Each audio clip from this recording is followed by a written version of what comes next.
નમસ્કાર. જય ભગવાન, જય ભગવાન. શું બાપુ આપનું નામ શું છે? બળદેવપુરી. બળદેવપુરી. ને આ છે ને ગાદી છે અહીંયા આગળ, આ મંદિર અને ગાદી છે ને જે પેલા બાપુની ગોદળ બાપુ. ગોદળ બાપુ છે. કેટલા સમય પહેલા થઈ ગયા? આજે તો પાંડવોએ પૂજા કરેલી છે. પાંડવોએ પૂજા કરેલી છે, બરાબર છે. ને બાપુ અહીંયા આગળ ક્યારથી હતા? બાપુને તો અહીંયા ખૂબ વર્ષ થઈ ગયા, 4,500 વર્ષ થયા. ઓહો હો. અને આ બાપુને તો લગભગ 101 વર્ષ થયો, ગોદળ બાપુને. બરાબર. પણ જગ્યા તો એ પહેલાંની સ્વયંભૂ. સ્વયંભૂ જગ્યા છે. હા, સ્વયંભૂ. ગામનું નામ શું છે? ફતેપુરા, ધનોરા અને તુવર. ત્રણ ગામ પછી. તાલુકો શંખેશ્વર, જિલ્લો પાટણ. સરસ સરસ. આજે તો અહીંયા આગળ શિવરાતનો પ્રોગ્રામ લાગે છે. હા, શિવરાત મહોત્સવ ઉજવાતો હોય એવું લાગે છે. શિવરાત્રીનો પ્રોગ્રામ છે. બરાબર બરાબર છે. અમે આવ્યા છે બધા અમદાવાદથી. સરસ સરસ. અને મેરા ગામ અમારે એક મહાદેવજી છે, અમારા સમાજના ત્યાં આગળ ગાદીપતિ છે. બરાબર. એટલે ત્યાં આવ્યા એટલે હજુ ત્યાં આગળ વાર છે એટલે ખબર પડી કે વધારો જય બોલે આવો. ત્યાં દર્શન કરવા આવ્યા. ના સરસ સરસ. સ્વયંભૂ જગ્યા છે, ચમત્કારિક જગ્યા છે. અહીંયા નીચે મેલડીમાનું મંદિર છે.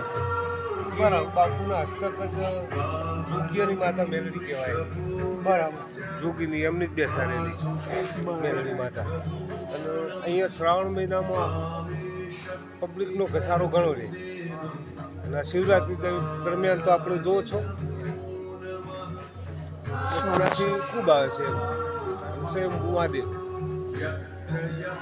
સારું સારું. આપની મુલાકાત થઈ અને અમને એક નવી જગ્યાની એ વિઝિટનો લાભ મળ્યો. સરસ સરસ. નમસ્તે. સમાજ દર્શન ચેનલ, હસમુખભાઈ લખતરિયા પ્રતિનિધિ. અસ્તુ.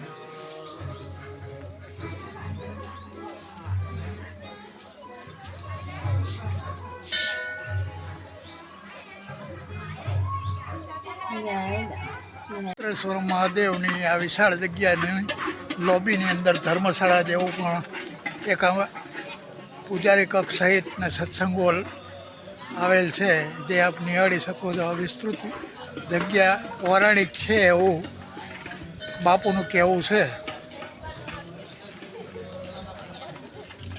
અને ઘણો વિશાળ વર્ગ પણ આ ગ્રામ્ય લેવલે આ શિવરાત્રિ હોય રૂબરૂ મુલાકાતે આવે છે, એ આપ નિહાળી શકો છો.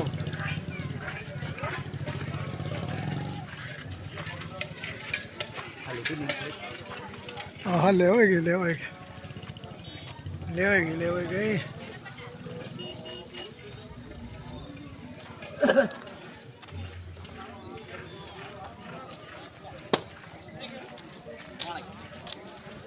કેવું છે મોટા?